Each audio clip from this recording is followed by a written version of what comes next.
Want to level up your Google site by embedding live, interactive tables directly from Looker Studio? First, open your Looker Studio report containing the table you want to embed. Make sure the table is organized and visually appealing for your website visitors. Next, locate the three dots, usually found at the top right corner of the Looker Studio interface. This is your More Options menu. Click on it. In the drop-down menu, select the Embed Report option. This will open a panel with embedding options. Within the Embed panel, make sure the Enable Embedding option is toggled on. This generates the iframe code needed for embedding and copy the provided iframe code. Now, go to your Google site where you want to embed the table, enter Edit Mode, and on the right-hand side, click on the Insert tab. Scroll down and click the Embed option.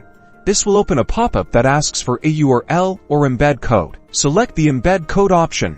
Paste the iframe code you copied from Looker Studio into the text field and click Next. A preview of your Looker Studio table will appear.